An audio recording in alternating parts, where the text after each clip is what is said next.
Good evening, visitors. Welcome to the Australian War Memorial's Last Post ceremony. My name is Holly Pritchard, and joining us today from the Royal Australian Navy is Commander Jocelyn Blowfield. This evening, we are honoured to acknowledge Brigadier General Oni Sivorau Thovun E. Sangar, Fiji Commander, Land Forces, accompanied by Brigadier Dean Thompson, G3 and the Joint Force Land Component Commander, Australian Army, and the accompanying delegation. We warmly welcome the delegations from the Queensland Museum First Nations team and the United States of America Cyber National Mission Force Joint Task Force. We welcome the veterans who have served, those that are still serving, and the families that love and support them.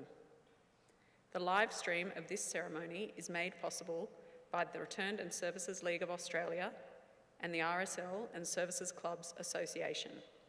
We welcome members who are watching the broadcast of this ceremony across Australia. During this evening's ceremony, wreaths will be laid at the base of the Pool of Reflection by visitors to the memorial and students on behalf of Windsor High School, visiting from McGrath Hill, New South Wales, students on behalf of Pullen Vale State School, visiting from Pullen Vale, Queensland, and students on behalf of Fitzroy High School, Warren Senior Campus, visiting from Fitzroy North, Victoria. If you are able, please stand and join in singing the National Anthem.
Students, please be seated. The Australian War Memorial was the vision of Charles Bean, Australia's First World War official historian. Bean landed with the Australian troops on Gallipoli and stayed with them at the front through to the end of the war. The idea of this national memorial and museum came to him at Pozières, France, in the depths of the bloody fighting of 1916. Bean's idea was that this would be a place where families and friends could mourn loved ones buried in faraway places. It would also be a place that could help all Australians understand what these men and women had endured and what they had done for us. Bean's vision, to which we remain true, is best expressed as inscribed in the entrance to the memorial's galleries. Here is their spirit, in the heart of the land they loved, and here we guard the record which they themselves made.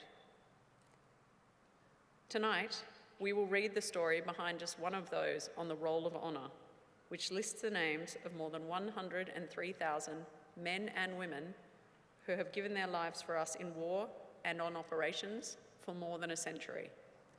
But first, we present a lament, Flowers of the Forest. Wreaths and floral tributes will now be laid at the base of the Pool of Reflection.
Today we remember and pay tribute to Private John Souter. John Souter was born on the 10th of January 1917 in Glen Innes, New South Wales. He was the elder of two sons born to John Robert Souter, a veteran of the First World War, and his wife Elsie. John went to the local public and high schools in Glen Innes before moving to Sydney to attend the Church of England Grammar School. At the University of Sydney, studying for his bachelor's degree, he met Betty Mavis Turton. They graduated in arts together in 1938 and enrolled to study law together. They became engaged in 1940, and after graduating in May of 1941, they were admitted as solicitors. 2 months later, Betty and John established their own legal firm, Turton and Souter.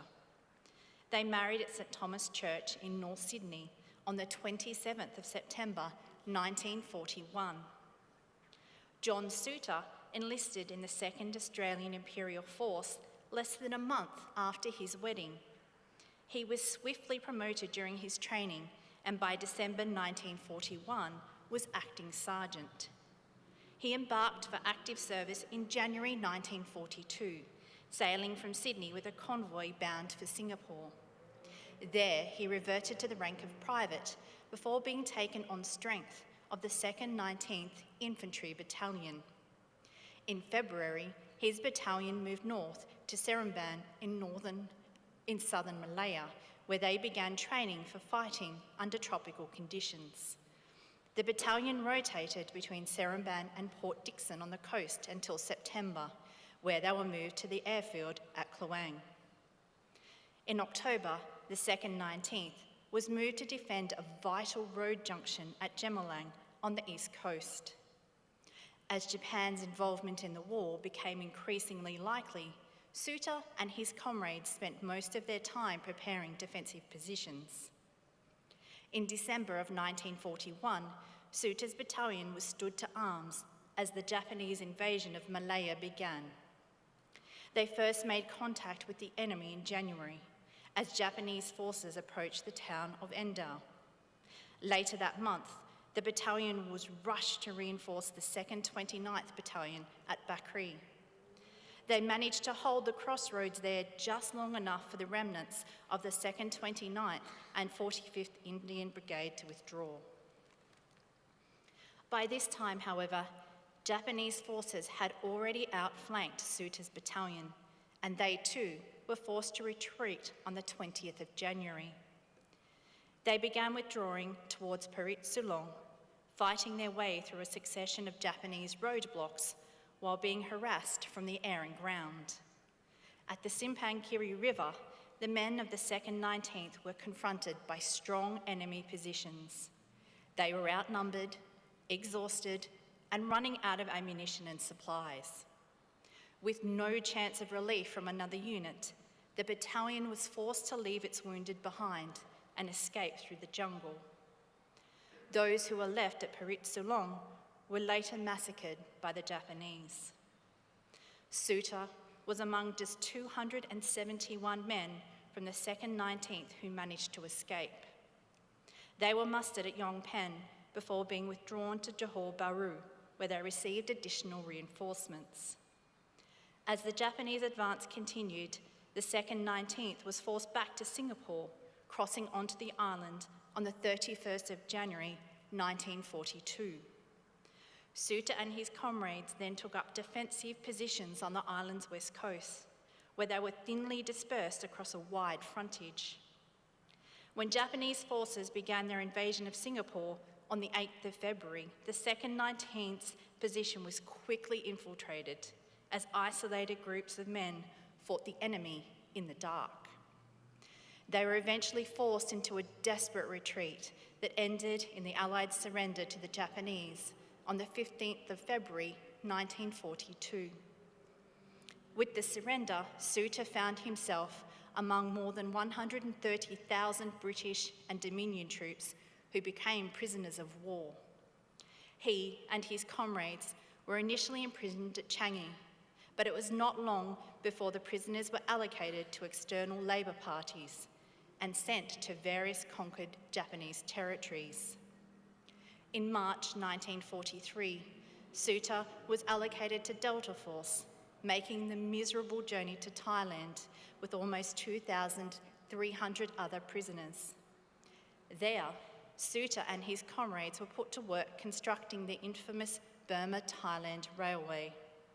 They laboured under horrendous conditions, exposed to diseases, deprived of food, water and medical care, and frequently subjected to cruel beatings and punishments from their captors. Like many of his comrades, Souter's health began to decline rapidly in a few months. By the end of 1943, he had contracted malaria, and without medical care, his condition continued to worsen. He eventually succumbed to his illness and died in Thailand on the 2nd of January 1944.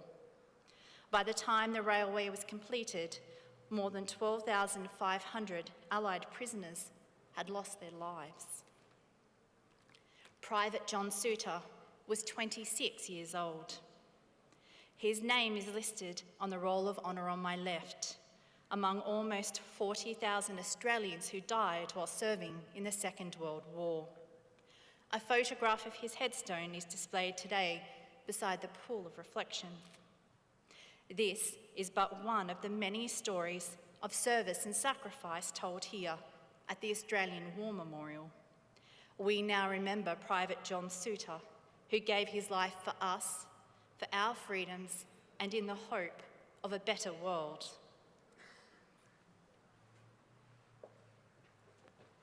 Please stand for the reading of the Ode and the sounding of the last post.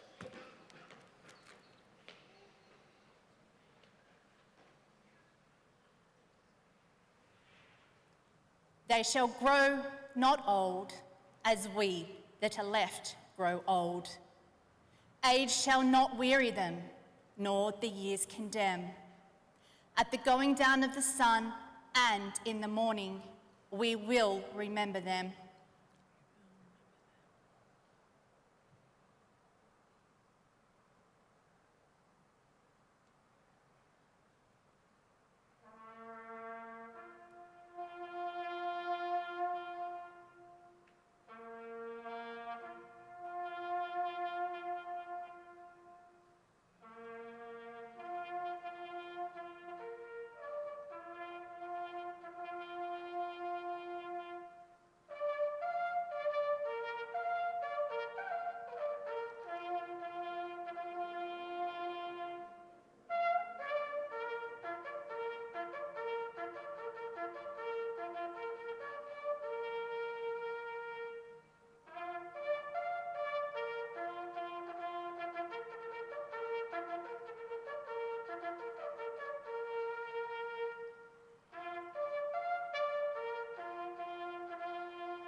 Lest we forget.